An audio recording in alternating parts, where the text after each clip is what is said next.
Yashoda hospital కానీ KIMS hospital కానీ పోయి ట్రీట్మెంట్ తీసుకొని వచ్చే అవకాశం మన కాంగ్రెస్ పార్టీ చేసిందని చెప్పి సందర్భంగా మనం చేస్తూ ఉన్నాం. అదే కాకుండా డబుల్ బెడ్రూమ్ ఇండ్లు గతంలో కేసీఆర్ డబుల్ బెడ్రూమ్ ఇస్తే ఎవరికి పోయినాయి, గరీబులకు పోలే. ఇక్కడ కూడా బాన్స్వాడలో కూడా బీదవాళ్ళకు పోలే, పోచారం అనుచరులకు దగ్గరులకు వాళ్ళకే పోయినాయి తప్ప ఎవరికి గరీబులకు పోలేదని చెప్పి మనం చేస్తూ ఉన్నాం. కాబట్టి రేపు బీసీలకు, ఓసీలకు, మైనార్టీలకు 5 లక్షల రూపాయలు, ఎస్సీలకు, ఎస్టీలకు 6 లక్షల రూపాయలు, ఎన్ని ఇళ్ళు అడితే అన్ని ఇళ్ళు ఇచ్చి కట్టించే బాధ్యత మాది అని చెప్పి సందర్భంగా మనం చేస్తూ ఉన్నాము.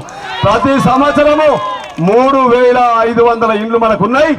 ఏ గ్రామంలో 20, 30, 50 ఆ గ్రామాన్ని బట్టి ఖచ్చితంగా ఆ ఇల్లు కట్టిస్తామని చెప్పి సందర్భంగా మనం చేస్తూ ఉన్నాం.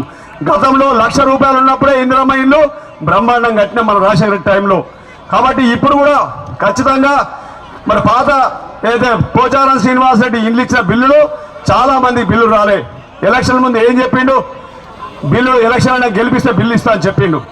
లాస్ట్కు బిల్లు ఇచ్చిండా, ఇయ్యలేదు.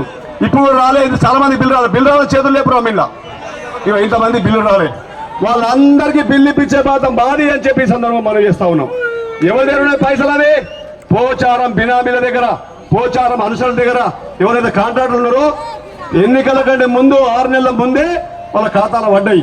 కానీ ఇవాళ పోచారం వచ్చి ఏం చెప్తున్నాడు, ఎన్నికల గెలవాలనే వచ్చి ఇస్తా అని చెప్పిన మనిషి ఇవాళ ఏమంటున్నాడు, నేను ఎన్నికలకు వచ్చినాక అడుగుతారు కదా, ఏం సార్ గెలిస్తే అటే పోతేవి మా పైసలు ఏదైనా అడుగుతారనే భయానికి రవీందర్ రెడ్డి వద్దన్నాడు, ఇస్తలేడని అబద్ధం ఆడుతూ ఉన్నాడు. ఇది చాలా దుర్మార్గం. ఈ ఏజ్ లో పోచారం శ్రీనివాసరెడ్డి అబద్ధం ఆడుతూ ఉన్నాడు. నేను చెప్పిన పోచారం శ్రీనివాసరెడ్డి గారు, మనం పని చేద్దాము, నువ్వు తిమ్మాపూర్ వెంకటేశ్వర స్వామి నమ్ముతావు కదా, ఇద్దరం కలిసి తిమ్మాపూర్ వెంకటేశ్వర స్వామి దగ్గరికి పోదాం. పోయి నేను ఆపలేదు, బిల్లు ప్రయత్నం చేస్తాను నేను చెప్తా, మీరేమో బిల్లు ఆపిండు అని చెప్పి నువ్వు పసుపు బట్టలతో పోదామని చెప్తే నోరు మూసి బంద్ చేసింది. ఎందుకంటే దేవుని దగ్గరికి పోవాలంటే భయపడిపోయాడు. కాబట్టి ఇట్లా ఈ ఏజ్లో అబద్ధాలు ఆడు కరెక్ట్ కాదని చెప్పి మనం చేస్తూ ఉన్నాం. కాబట్టి ఇవాళ మా మహిళలకు, సోదరుమణులకు గత 10 సంవత్సరాలు డాక్రా మహిళలకు మీకు పావులా వడ్డీ వచ్చిందా? రాలే, చేతులు ఊపుతురు కదా. ఇవాళ కాంగ్రెస్ పార్టీ వచ్చిన 4 నెలలనే డిసెంబర్, జనవరి, ఫిబ్రవరి, మార్చ్ మీకు మీ పావులా వడ్డీ మీ ఖాతాలో పడ్డాయని చెప్పి సందర్భం మనం చేస్తూ ఉన్నాం. మీరు చెక్ చేసుకోండి, మీ ఖాతాలో పడ్డాయి. అదే కాకుండా మహిళలకు 2 లక్షల చొప్పున 10 మంది ఉంటే 20 లక్షల రూపాయలు ఆ డాక్రా మహిళలకు లోన్ వస్తుంది. ఆ లోన్లో కనీసం ఒక మహిళ చనిపోతే, న్యాచురల్గా జ్వరం వచ్చి చనిపోతే 2 లక్షల బాకీ అవుతుందో ఆమె అందుకు అది మాఫీ అవుతుందని చెప్పి మా అక్కలకు తెలియజేస్తూ ఉన్నాము. అదే కాకుండా ఒకవేళ యాక్సిడెంటల్గా కరెంట్ షాక్తో కానీ, పాము గరిచి కానీ పోతూ రోడ్డు మీద యాక్సిడెంట్గా చచ్చిపోతే 10 లక్షల రూపాయలు మా అక్కల ఫ్యామిలీకి వాళ్ళ ఇంటికి వస్తాయని చెప్పి సందర్భంగా మనవి చేస్తూ ఉన్నాం. కాబట్టి వీటితో పాటు 5 గ్యారంటీలు ఇచ్చినాం.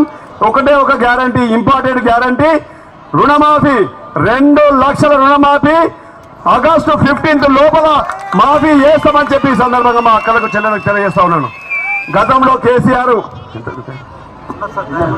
10 ఏళ్ల కింద ఏం చెప్పిండు కేసీఆర్, ఏకకాలం రుణమాఫీ చేస్తా అని చెప్పి 2014లో చేసిండా?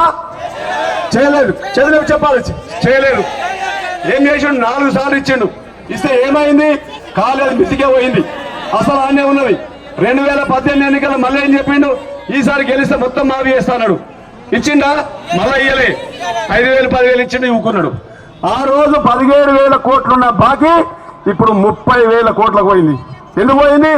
1,00,000 ఉన్న బాకీ 1,80,000, 2 లక్షల రూపాయలు మన మీద అప్పయింది. అయిందా లేదా? ఇప్పుడు 30,000 కోట్లను గౌరవ ముఖ్యమంత్రి గారు బ్యాంకులతో మాట్లాడి ఏకకాలంలో మాఫీ చేస్తే మా అక్కలకు, చెల్లెళ్లకు, అన్నులకు, తమ్ముళ్లకు మళ్ళా 2 లక్షల రూపాయలు లోన్ తీసుకునే అవకాశం ఏర్పడుతుందని చెప్పి ఈ సందర్భంగా మనం చేస్తా ఉన్నాను. ఆగస్టు 15 లోపల 2 లక్షల రుణమాఫీ అవుతుంది అని చెప్పి ఈ సందర్భంగా మనం చేస్తా ఉన్నాం.